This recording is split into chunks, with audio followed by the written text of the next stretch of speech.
So Peter and I were in the workshop today, and we decided that we would make an Irish wedding goblet for a couple of folks that I know whose wedding got postponed. It was meant to be yesterday and got postponed.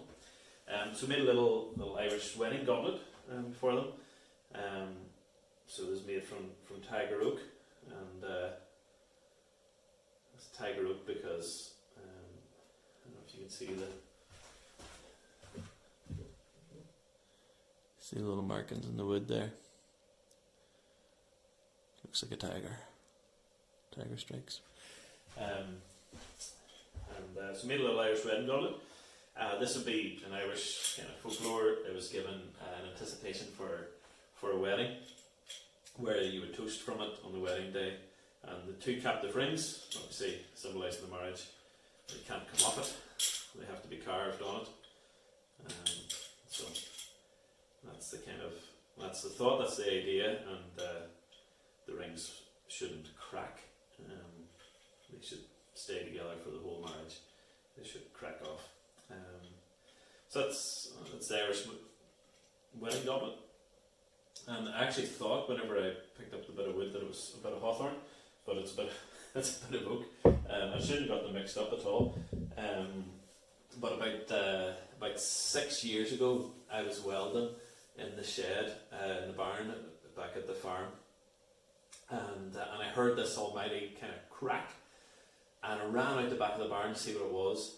And we have an oak tree that we call the bouncing oak, and my cousins and I would play on it. It's got long kind of wriggly branches that kind of stretch down to the ground. Really, it's a mature oak tree, and you can sit on the branch and then pull it down and let it go when it bounces up.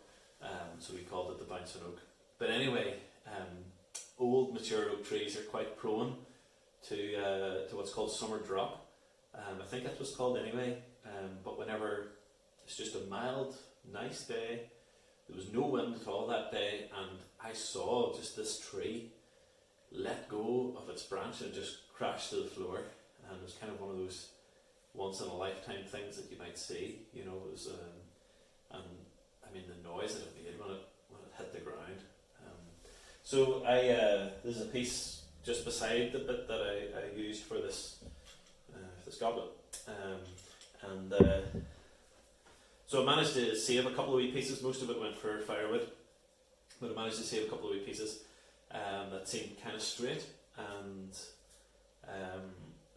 PVA glued the two ends of them so that it would dry out naturally. And it's been drying in my garage for about 6 years or so, and just got to make something from it today. So I'm going to put up a wee video of me and Peter helped me a little bit do the polishing, making it, and I hope you really like it.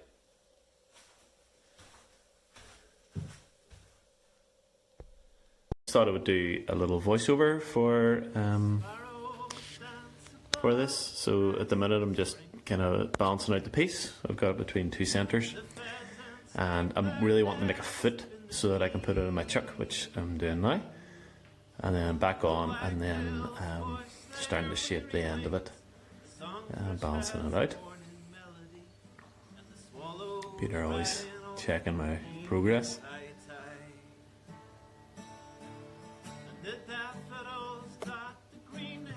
So the oak was really, it's a tight enough thing to turn, to be honest, pretty hard.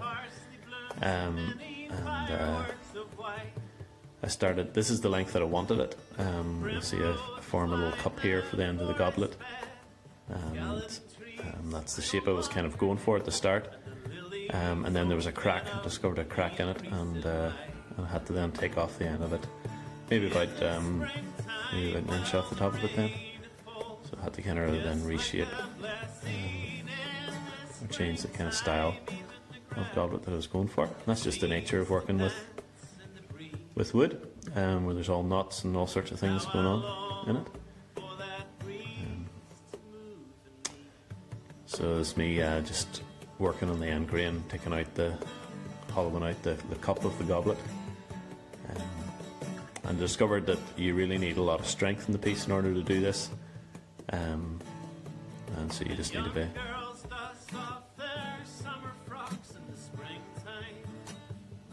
careful, and then you just work on down from there then.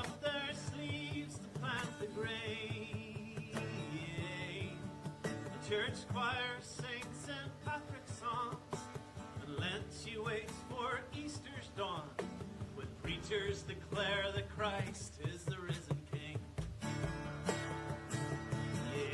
So then I'm going to just sand up this piece now, so I kind of finish the cup, polish it and everything before I move on down the piece, because I find that and you'll see it maybe later on in the video, I find that it wobbles as you go on down, and so I think it's just worthwhile to finish the cup once you have it there. So that's me just polishing it up. I use sand and sealer and then a wax on this. It's not what I use every time, but I thought it would work well with the oak. Peter enjoys helping with the polish. It's that kind of magic moment when the grain of the wood comes alive. So that's it all polished up now, I think. Yeah. And now working just with the rest of the piece, trying to get the shape that we're after. So because because oak was so tough, so strong, I was able to go pretty thin in the stem. So actually what I was doing there was just making sure that my foot was the same diameter as my cup at the end. And then in order to do a piece that has 2 captive rings on it, you have to kind of create this block in the middle then that you can kind of shape your 2 rings out of. As you see, that's 1 ring. And then I'm just coming over, I'm using a parting tool to create then the second ring. And again, a bit like the cup, sand and polish those when they're still on the piece. Just find that works better, got much better shine on them.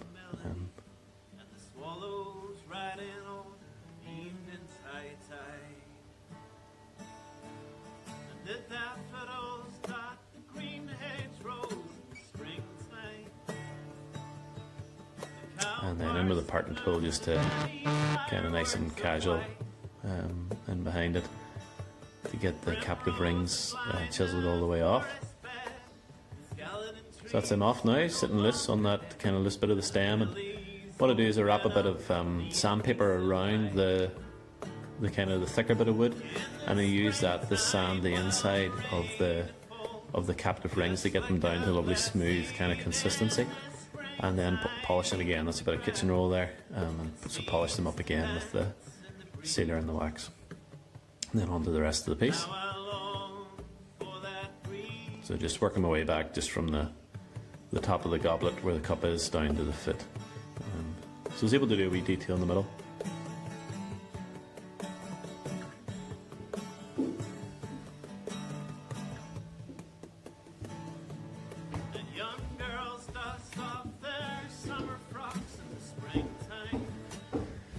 And now we're sanding up, we're polishing up, and so I start with like a 120 or 200 grit sandpaper and work on my way up to something like 600 or something, and finish it up with sand sealer and the wax.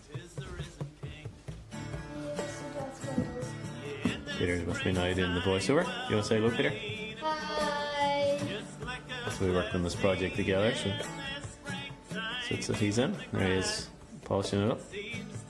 The music you hear in the background, I just thought Aidan and I recorded a couple of wee songs just on our phones, but yeah, so I just thought I'd stick them in the background too. This is one called Springtime. And,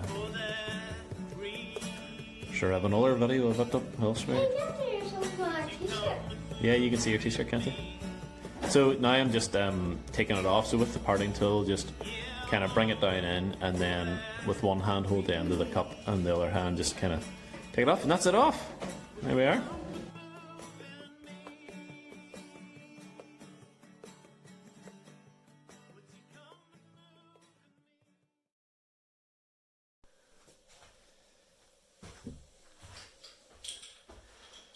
Alright, so I hope you like that.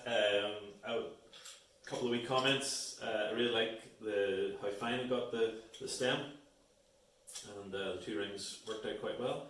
I would have loved to have kind of had it maybe this length, but there was a crack in the wood, and I just had had to take it in then to the length it is now, but I think it still looks superb. And with I polished it up just with sealer and then with a wax, and I really like how, you know, I've worked with this before, obviously, because we had a bit of it, but I really like how it's kind of, you can really see that it's tiger oak,